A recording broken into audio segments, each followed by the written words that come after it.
काय दाखवतेस?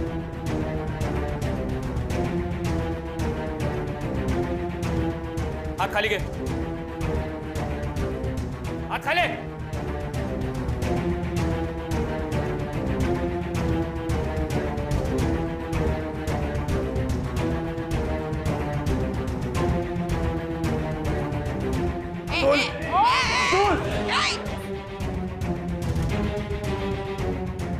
मागे हो. तू मध्ये पडू नकोस. ती माझी बहीण आहे. ती माझी बायको आहे. मी वाटते ते करेन. तिच्यावर तुझा आता काही अधिकार राहिलेला नाहीये.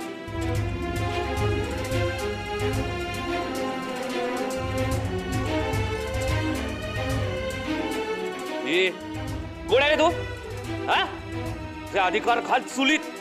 ती माझी बायको आहे आणि माझी बायकोच राहणार. वाटेल ते करी ना मी तिच्याशी. माझं काय चुकलं माहितीये? तुला दुसऱ्या मजल्यावरनं फेकलं म्हणून तुझे हातपाय तुटले. फक्त 5व्या मजल्यावरनं फेकायला पाहिजे होतं. जिवंत सापडला नसता तू.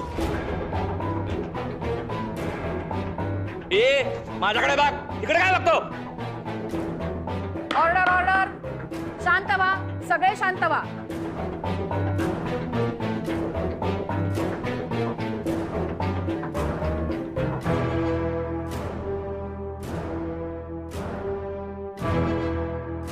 मिस्टर विराज, तुमच्या आशिलाला योग्य ती समज द्या.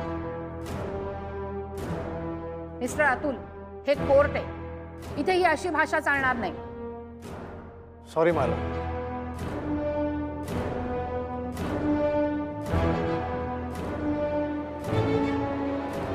माय लॉर्ड, आता तुम्ही स्वतः ऐकलेलं आहे हा अतुल काय बोलून गेला ते.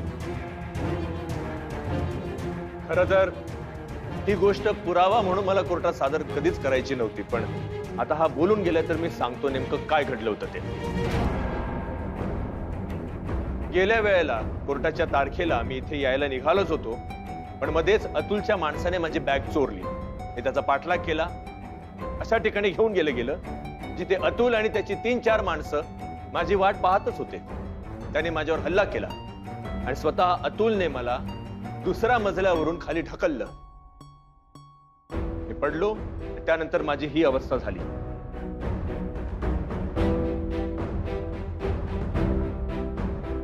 या व्हीलचेअर वरून मी उठू शकलो नसतो माय लॉर्ड, पण माहित नाही का माझ्या बहिणीला माझी गरज होती आणि कसं कुठून माझ्या पायात तेवढं बळ आलं आणि आज मी तुमच्या समोर हा असा या अवस्थेत उभा आहे. माय लॉर्ड, हे सगळं ऐकायला ठीक आहे, पण याला पुरावा नको? तुम्हाला पुरावा हवाय? आहे माझ्याकडे.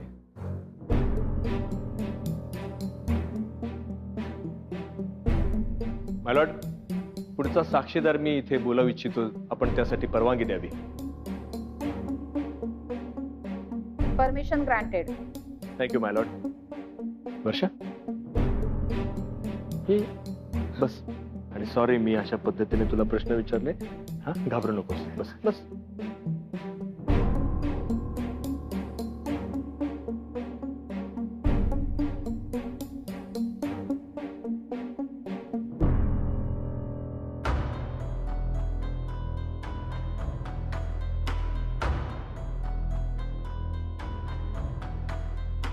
ये.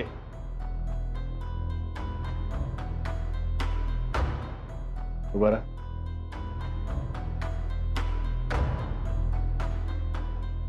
मी तुला एकच आणि थेट प्रश्न विचारेन. माझ्यावर तू जो हल्ला केलास तो कुणाच्या सांगण्यावरून केला होतास?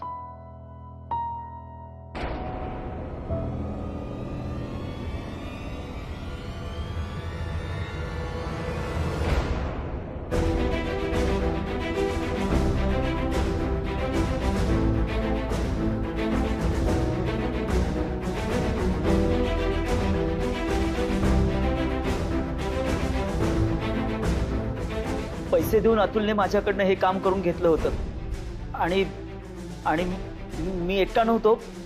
माझ्यासोबत अजून 3-4 जण होते.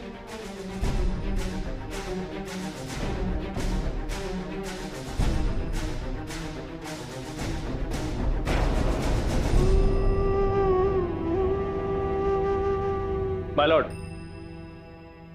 खरं तर आपण या केसकडे अतुल आणि वर्षाची डिवोर्स केस म्हणूनच पाहत आलेलो आहोत, पण याची व्याप्ती ही त्याही पलीकडची आहे. माय लॉर्ड, जेव्हा जेव्हा एखाद्या महिलेवर अत्याचार होत असतो तेव्हा तेव्हा एक अतुल आपलीच बायको आहे, आपलं काय करणार आहे म्हणून तिच्यावर अत्याचार तो करत राहतो. बाहेरचा राग तो तिच्यावर काढत राहतो.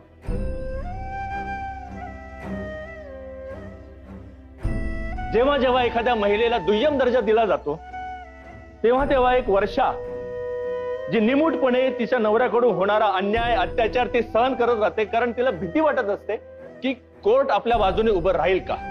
तिचा भाऊ खुद्द वकील असून सुद्धा तिला असं वाटतं.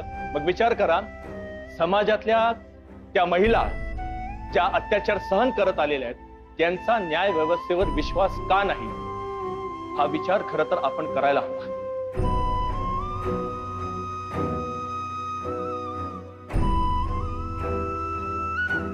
माय लॉर्ड, वर्षाला न्याय मिळवून द्यायची जबाबदारी ही खरं तर तुमची आहे. आज आपल्या समाजातल्या ज्या अनेक वर्ष अत्याचार सहन करत आलेल्या आहेत अशा महिला आज आपल्या या केसकडे नजरा लावून त्यांच्या काही आशा आहेत.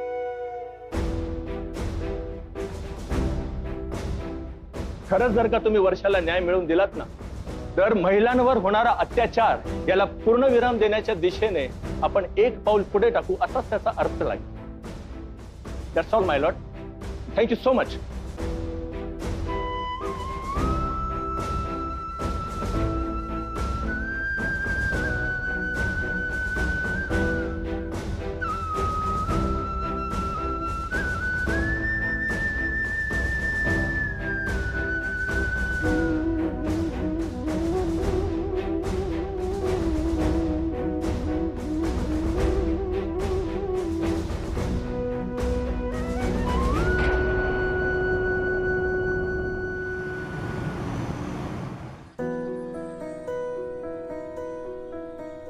राघवा, काय लागेल रे बाबा निकाल? मला तो घोर लागून राहिलाय. सुलक्षणाताई, कशाला जीवाला घोर लावून घेताय? हो नाही का हो लागणार पाटकर. कसा आहे तो विराज, कसं बोलतो. त्याचे वडील पण म्हणे मोठे वकील होते. असले म्हणून काय झालं? आपल्या राघवनं कोर्टात जो युक्तिवाद मांडलाय ना, तसा कुठल्याच वकिलाला जमला नसता. आणि तो साक्षीदार मी तर एकदम निर्धास्त आहे. वर्षा, आपण ही केस जिंकणार. अहो, तो अतुल वर्षाच्या अंगावर धावून गेला हे बघून त्या जजबाईंना पण कळलं असेल ना अतुल कसा माणूस आहे ते. अहो, ती बाईचे शेवटी बाईचं दुःख बाईलाच कळणार ना. अगं मालती, न्यायालय म्हटलं ना की बाई पुरुष असा काही भेदभाव नसतो ग. इथे फक्त सत्य आणि असत्य, न्याय आणि अन्याय एवढाच निर्णय लागतो. आणि निर्णय आपल्या वर्षाच्या बाजूने लागणार आहे. म्हणजे राघवची सगळी मेहनत आहे ना त्याचं चीज होणार आहे. काय रे राघवा, एका शब्दाने मला सांगितलं नाही की त्या अतुलने तुला ढकललं म्हणून. हा, एक शब्द नाही काढलास तोंडातून. अरे आईला, स्वतःच्या आईला तरी सांगायचं होतं ना, त्याला चेचला असता, मी सोडला नसता. लक्षणाताई, कोर्टात आता सगळं सिद्ध झालेलं आहे. या अतुलला आता बेड्या पडणार म्हणजे पडणार. नाही नाही, त्याला त्या गजाआडच केलं पाहिजे. मी त्याला सोडणार नाही. अहो, कसला विचार करताय? हे बघा, तुमचं काम झालंय आता. तुमच्या कामाला, तुमच्या मेहनतीला बाप्पा नक्की यश देणार. बघा, थांबा, आले, थांब.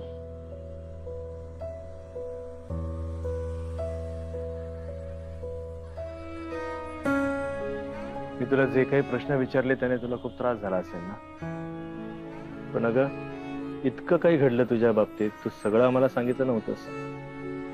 मी मुद्दामून तुला असे प्रश्न विचारले ज्याने तुला त्रास होईल आणि सत्य बाहेर येईल, मला खात्री होती. पण मी जर का तुला आधीच कल्पना दिली असती की असे प्रश्न मी तुला विचारणार आहे, तर तू इतकं काही सांगितलं नसतंस हो ना.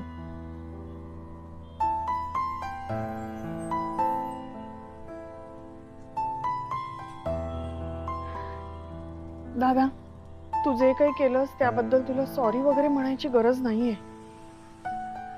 कारण मला माहितीये तू जे केलंस ते माझ्या चांगल्यासाठी, माझ्या भल्यासाठी केलंस.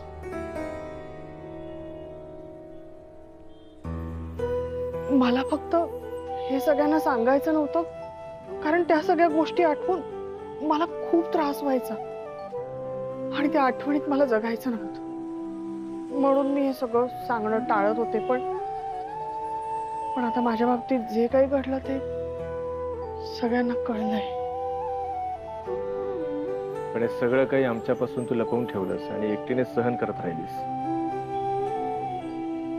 हे बघ दादा, जे काही घडलं ते सांगून मला तुम्हाला त्रास द्यायचा नव्हता म्हणून मी. ठीक ठीक, हरकत नाही, विसरून जाता सगळं काही. अहो या बसा. नाही नाही, मी ओके आहे आणि मी आता रिझल्ट लागल्यानंतरच बसेन. त्रास होईल तुम्हाला, बसा बरं. आनंदी, मला आता त्रास जरी झाला तरी त्या व्हीलचेअरवर मी आता बसणार नाहीये. जो कॉन्फिडन्स मी आज मिळवलाय तो मला आता पुन्हा गमवायचा नाही. वहिनी, एक मिनिट. आता ह्या व्हीलचेअर विषयी कोणी बोलायचंच नाही आणि यापुढे कोणी या व्हीलचेअर वरती बसायचं सुद्धा नाही.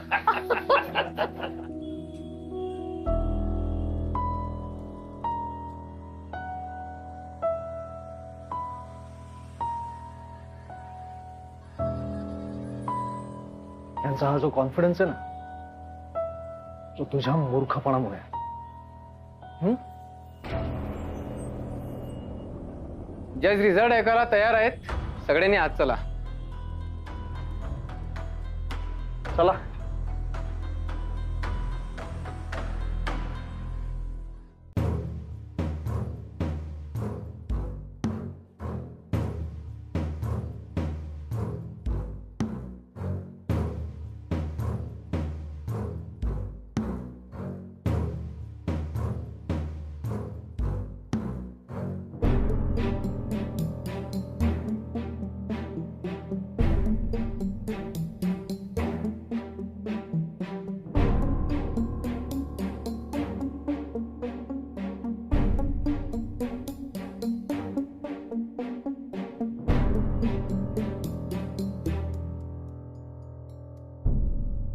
मिस्टर कर्णिक, मी आधीच्या एका हिअरिंगमध्ये तुम्हाला असं म्हणाले होते की या कोर्टात येणाऱ्या केसेस लवकरात लवकर निकाली काढण्याचा माझा रेकॉर्ड आहे.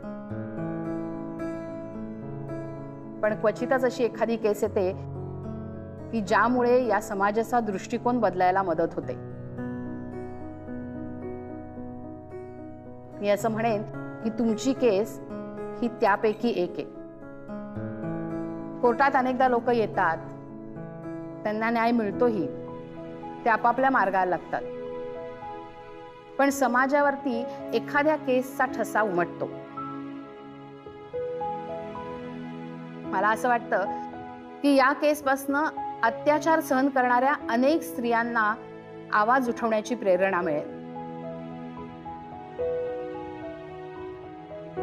डिव्होर्सच्या केसेसमध्ये बऱ्याचदा असं होतं की महिलेला लवकर न्याय मिळतो आणि म्हणूनच प्रत्येक पुरुषाची बाजू समजून घेणंही गरजेचं असतं.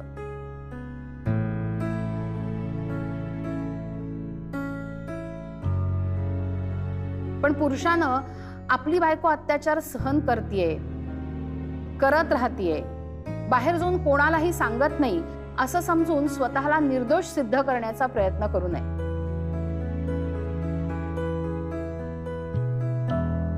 मिस वर्षा विरुद्ध अतुल या केसमध्ये हे कोर्ट अतुल यांना दोषी मानत आहे.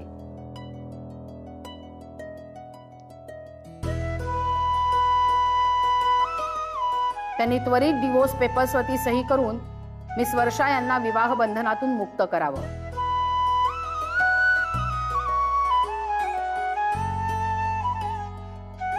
तसंच वर्षा यांच्यावर झालेल्या अत्याचाराबद्दल आणि मिस्टर कर्णिक यांच्यावर केलेल्या हल्ल्याबद्दल हे कोर्ट अतुल यांना विनाजामीन 6 वर्षाची शिक्षा ठोठवत आहे.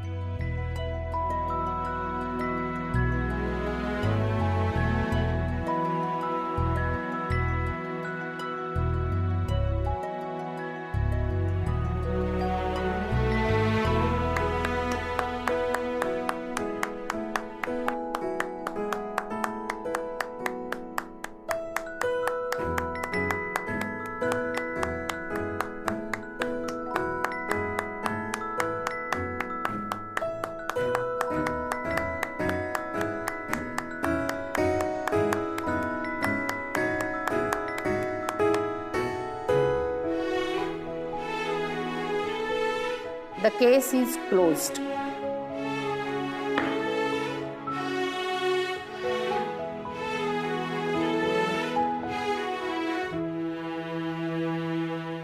साहेब ऐका ना, साहेब ऐका ना, एक मिनिट थांबा ना. साहेब ऐका ना, साहेब आपण एक मिनिट सोडा ना. साहेब ऐका ना, साहेब प्लीज, साहेब पैसे देतो हवं तर. साहेब प्लीज काहीतरी करा ना. अरे सोडा ना साहेब, प्लीज काहीतरी करा. साहेब समाधान, वर्षा.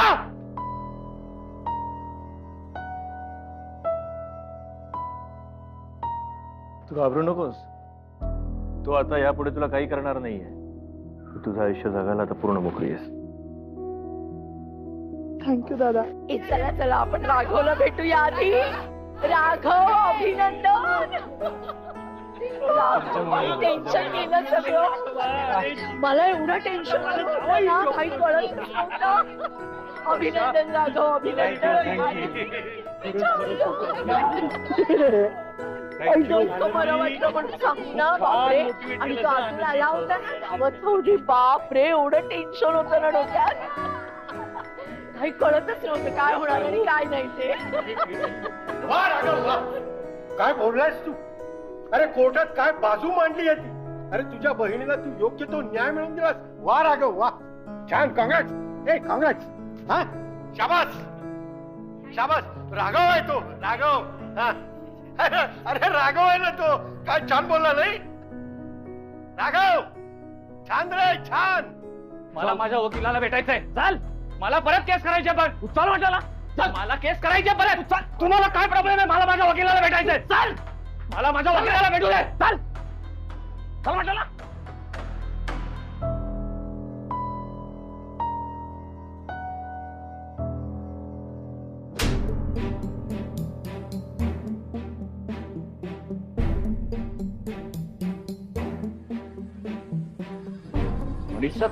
तू ए गप्प बसायचा. मी आता तुला घाबरण्याचं कारण काहीच नाही. मी जे नाही करू शकले ते या दोघांनी करून दाखवलंय.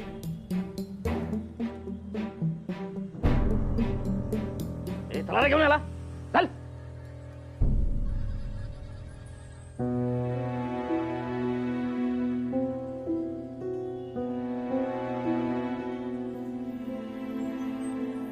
थँक्यू. म्हणजे मला कल्पनाही नव्हती की हा माणूस कधीच माझ्या समोर नसणार आहे. तो जेलमध्ये गेल्यावर मी इतकी आनंदाने मोकळ्या मनाने जगू शकेन असं मला कधीच वाटलं नव्हतं. हे तुम्हा दोघांमुळे शक्य झालंय. खूप खूप आभार तुमचे. पण मला माफ करा. त्याच्याबद्दल मी कोर्टात काहीच बोलू शकले नाही. माझ्यात हिंमतच नव्हती त्याच्यासमोर काही बोलण्याची. पण मला विश्वास होता तुम्हा दोघांवर की तुम्ही तुमच्या बहिणीला न्याय मिळवून देणारच. आणि तो दिलात.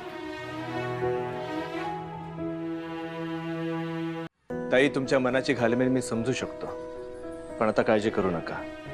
माझ्या बहिणीसोबत तुम्हाला सुद्धा जगण्याची एक नवी संधी मिळाली आहे.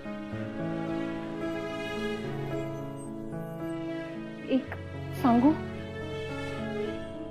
मला जर तुमच्यासारखाच भाऊ असता तर या सगळ्यातून मी केव्हाच मोकळी झाली असते.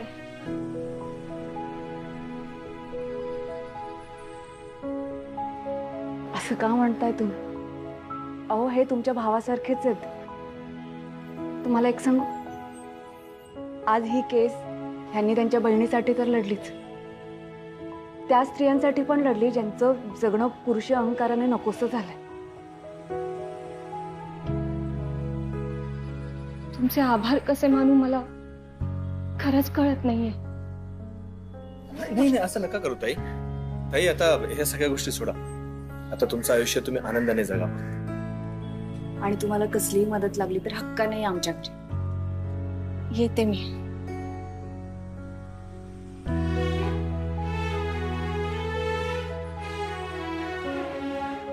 आता तुलाही थांबवणारं कोणी नाहीये. तू तुझं आयुष्य मन मोकळेपणाने जग.